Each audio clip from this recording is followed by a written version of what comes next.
orang kalau ditempa kesulitan, ditempa kesusahan, pasti dia punya daya juang pasti makin lebih tinggi. Karena dia ingin keluar dari lingkaran kesulitan dan kesusahan itu. Itu rumus daripada orang yang ingin berjuang.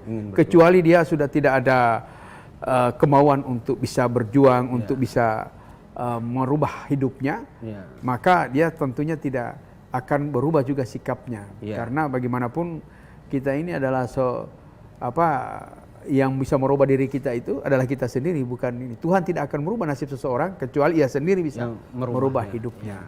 Jadi dari kehidupan yang sulit, orang tua yang juga artinya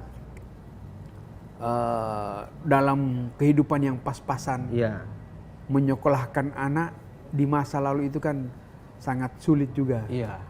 Jadi dengan kehidupan yang ditempa dengan kehidupan yang sulit seperti itu, maka membangkitkan daya juang saya untuk bisa bagaimana saya ini bisa keluar dari lingkaran kesulitan yang menimpa keluarga saya, orang tua saya, sehingga saya tidak menyusahkan orang tua saya, tapi bagaimana saya bisa mampu untuk melanjutkan studi.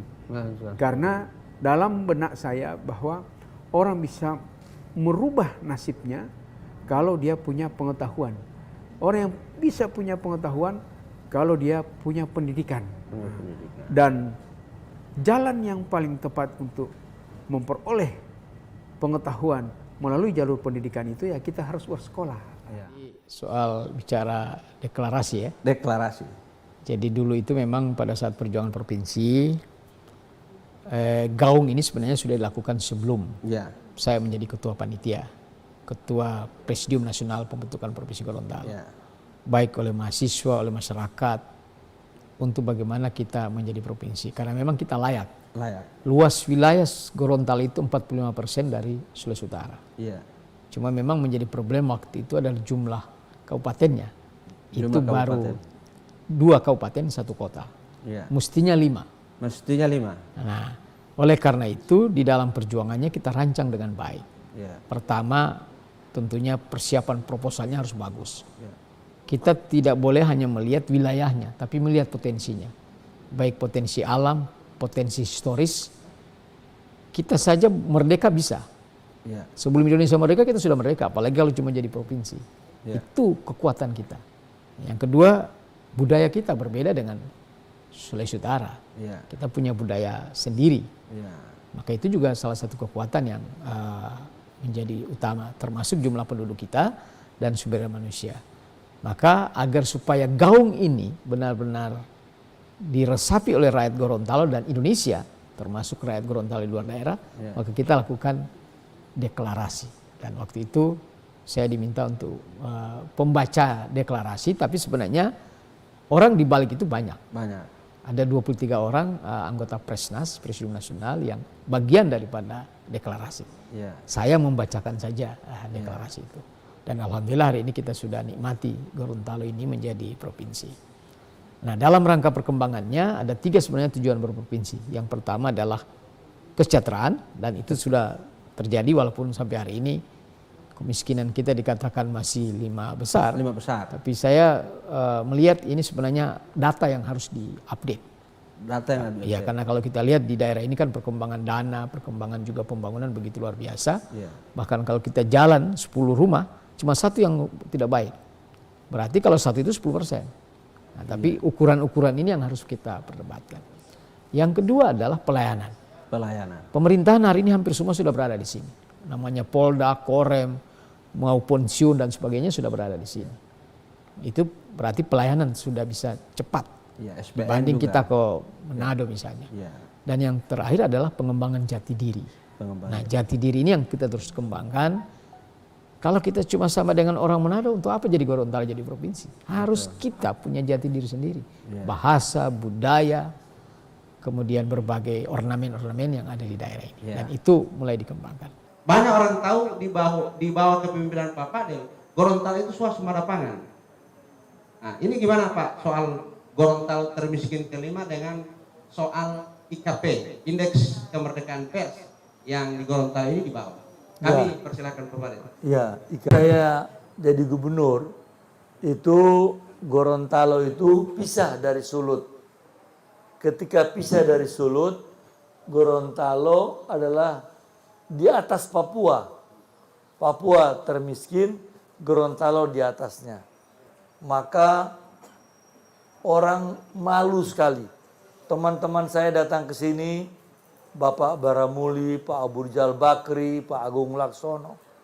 Semua teman-teman dari Kadin datang ke sini. Saya undang, lihat. Maka mereka bilang memang Gorontalo ini berat. Luar biasa. Maka saya bilang, kunci dari kemiskinan cuma satu. Yaitu rakyat berpendapatan. Membuat rakyat berpendapatan, kita harus membuat mereka itu punya usaha. Usahanya apa? Apa saja. Yang penting mereka berpendapatan. Maka saya suruh tanam jagung. Saya kasih benih-benih jagung. Di halaman rumah tanam jagung. Di tiap halaman ada pelihara sapi di belakang rumahnya. Itu sampai-sampai Ibu Presiden Megawati, saya gubernur 3 kali datang ke Gorontalo.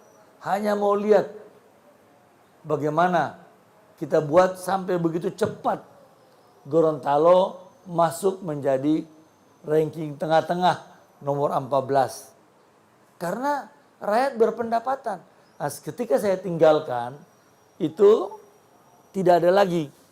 Dulu saya jujur mengatakan, saya berikan ambil uang 8 miliar pertama kali dari APBD untuk berikan tunjangan kinerja kepada camat, kepada kepala desa. Kalau mereka itu orang miskin di daerah itu, mereka perhatikan. Yang tidak sekolah, mereka sekolahkan.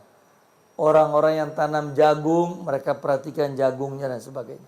Jadi ada indeksnya. Nah, itu kita berikan tunjangan kinerja. Tunjangannya untuk kepala desa lebih tinggi dari gajinya. Maka mereka rajin, camatnya bekerja. Habis itu dihapuskan oleh Rusli. Dihapuskan, ditiadakan lagi semuanya. Jadi saya juga merasa ini harusnya kan meneruskan aja apa yang kita sudah bikin. Tapi mereka tidak teruskan. Mereka robah sana, mau bikin sendiri. Kadang-kadang orang itu ingin menunjukkan bahwa mereka mampu, mereka bisa bikin sesuatu yang lebih hebat dari yang lain.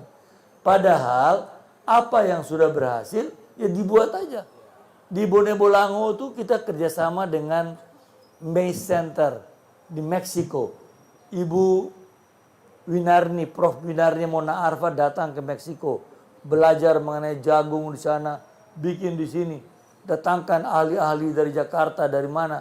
Tapi nggak diteruskan, dibiarin. Saya datang ke situ lihat udah kotor-kotor tempatnya, udah jorok, udah ini. Jadi ini hal-hal yang saya sedih melihatnya. Maka nanti insya Allah tahun depan 2022 kita persiapkan pimpinan kepala daerah kita yang baru, yang semangat, yang tinggi. Supaya tidak malu rakyat miskinnya.